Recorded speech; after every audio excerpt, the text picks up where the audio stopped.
రాకాలోకంకి స్వాగతం. ఈ కంటెంట్ మీకు నచ్చినట్టయితే లైక్ చేయండి, మీ బంధుమిత్రులకి షేర్ చేయండి. ఇప్పటి వరకు సబ్స్క్రైబ్ చేసుకోకపోతే సబ్స్క్రైబ్ బటన్ని నొక్కండి. అదేవిధంగా బెల్ ఐకాన్ని కూడా తప్పనిసరిగా నొక్కండి. జై హింద్ మిత్రులారా, మీరు అనేక రకాల జిహాదుల పేరు ఈ మధ్య వినుంటారు. లవ్ జిహాద్ పేరు వినుంటారు, థూక్ జిహాద్ పేరు వినుంటారు, లేకపోతే బిర్యానీ జిహాద్ పేరు వినుంటారు, ల్యాండ్ జిహాద్ పేరు వినుంటారు. స్కూల్ జిహాద్ పేరు ఎప్పుడన్నా విన్నారా?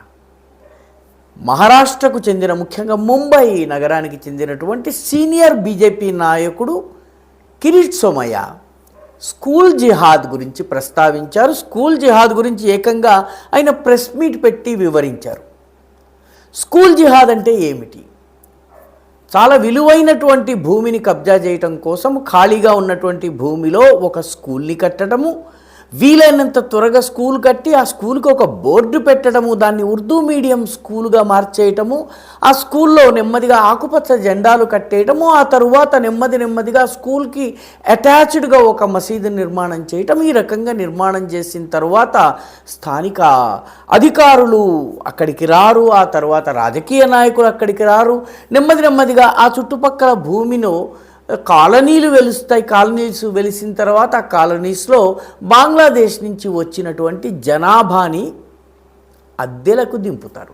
ఆ తర్వాత నెమ్మదిగా అక్కడ ఒక స్లమ్ డెవలప్ అవుతుంది. ఆ స్లమ్ని ఇక ప్రభుత్వము ముట్టలేదు. అది ప్రభుత్వ భూమి అయినా కూడాను దాన్ని ముట్టితే రాజకీయాలు, సెక్యులరిజంకి విఘాతం కలుగుతుందని కన్నీళ్లు పెట్టేటటువంటి వర్గాలు బయలుదేరుతాయి. పర్యవసానంగా భూమి శాశ్వతంగా చేతుల్లోంచి వెళ్ళిపోతుంది.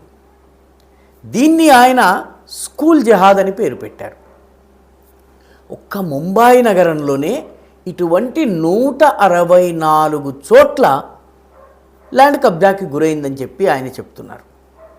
ఆయన ఏకంగా వాటికి సంబంధించినటువంటి వివరాలన్నీ తీశారు. ముఖ్యంగా బృహన్ ముంబై మున్సిపల్ కార్పొరేషన్లో బీజేపీ అధికారంలోకి వచ్చిన తరువాత మొత్తము ఈ ప్రక్షాళన ప్రారంభమైనప్పుడు ఎక్కడెక్కడ బృహన్ ముంబై మున్సిపల్ కార్పొరేషన్కి చెందినటువంటి ప్రభుత్వ విభాగాలకు చెందినటువంటి ఖాళీ భూములు ఉన్నాయన్నటువంటి సర్వేలు ప్రారంభమైన తర్వాత ఈ 164 స్కూల్ జిహాద్ సంఘటనలు బయటకు వచ్చాయి. వీటిలో 150 చోట్ల ఇప్పటికే స్కూళ్ళు కట్టేశారు. స్కూళ్ళకి గ్రీన్ కలర్ బోర్డు పెట్టారు, ఒక గ్రీన్ జెండా పెట్టారు. ఆ తర్వాత ఆ భూమిని ఆక్రమించేసుకున్నారు. అక్కడికి ఇవన్నీ కూడా గత 15 సంవత్సరాలు 20 సంవత్సరాల్లో జరిగాయి. 15-20 సంవత్సరాల్లో ఉన్నటువంటి మున్సిపల్ అధికారులు వీళ్ళతో కుమ్మక్కయ్యారు కొందరు. అదేవిధంగా కొందరు రాజకీయ నాయకులు వీటిని ఓటు బ్యాంకులుగా భావించి అనుమతించారు. 164 భూ కబ్జాల్లో 150 కబ్జాల్లో స్కూలు, ఆకుపచ్చ జెండా, మద్రసా, మసీదు. ఇది ఫెమిలియర్ ప్యాటర్న్, ఇదే పద్ధతిలో కొనసాగుతోందని కిరీట్ సోమయ్య ఆరోపించారు. ముంబై ల్యాండ్ మామూలుది కాదు. ఎందుకంటే దేశం యొక్క ఆర్థిక రాజధాని, అతిపెద్ద ఓడరేవులు ఉన్నటువంటి తీరరేఖ ఉన్నటువంటి పట్టణం ముంబై. అదేవిధంగా ఈ దేశంలోని రిచెస్ట్ మున్సిపల్ కార్పొరేషన్ ఏదైనా ఉంటే అది ముంబై. అలాంటి చోట భూమి విలువ ఎంత ఉంటుంది, భూమి కోసం ఏ రకంగా ప్రయత్నాలు జరుగుతుంటే భూ కబ్జాల కోసము ఫ్యాక్టరీలను మూయించి, కార్మికోద్యమాల పేరిట ఫ్యాక్టరీలను మూయించి, ముంబైలోని ఫేమస్ మిల్లులన్నింటినీ మూయించి వాటిని తరువాత డెవలప్మెంట్కి యాజమాన్యాలు ఇచ్చేసుకున్న సంఘటనలు జరిగినాయి. చాలామంది కార్మిక నాయకులు ఉద్యమాలు చేయించి ఫ్యాక్టరీలని మూసే స్థితికి తీసుకుని వచ్చి కోటీశ్వర్లు అయ్యారు ముంబైలో. ఇదంతా కూడాను 70s 60s 80s జరిగినటువంటి సంఘటన. ఆ తర్వాత మత కల్లోలాలు జరిగినాయి. భూముల్ని ఆక్రమించుకునేందుకు ముంబైలో అనేక మత కల్లోలాలు జరిగాయి. వాటి వెనక భూమాఫియా ఉండేది.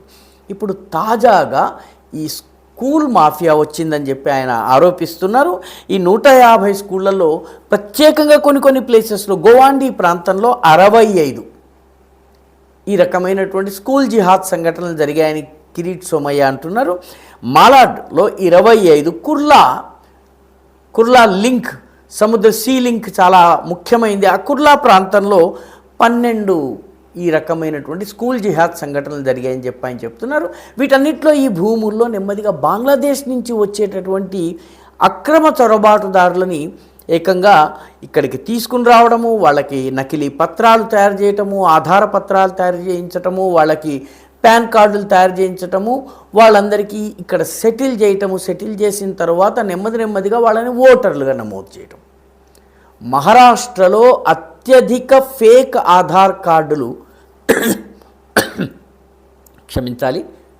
బయటపడ్డాయి. వీటన్నిటినీ మహారాష్ట్రలోనే ఉన్నటువంటి మాఫియా గ్యాంగులు నడిపించాయి. అనేక గ్యాంగుల్ని అరెస్ట్ చేయడం కూడా జరిగింది.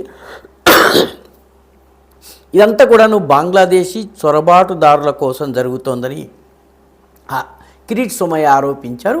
మహారాష్ట్ర ప్రభుత్వము, మహారాష్ట్ర హోంశాఖ, అదేవిధంగా ఈ బృహన్ ముంబై మున్సిపల్ కార్పొరేషన్ ఇప్పుడు వీటిపైన దృష్టి సారించి ఈ రకంగా ఎటువంటి పర్మిషన్లు, అనుమతులు, లేకపోతే ఆథరైజేషన్స్, గుర్తింపులు లేకుండా వెలిసినటువంటి ఈ స్కూళ్ళ వెనక ఉన్నటువంటి భూబకాసురులు ఎవరైతే ఉన్నారో వాళ్ళను నెమ్మదిగా భూవరాహస్వామిని ఆవాహన చేసి వాటన్నిటిని కూడా బయటకు తీసేటటువంటి, ఈ భూమిని కాపాడి భూగోళాన్ని కాపాడిన వరాహస్వామి పని చేయటం కోసము పని ప్రారంభమైంది అని కిరీట్ సోమయ్య ప్రెస్ మీట్లో చెప్తున్నారు.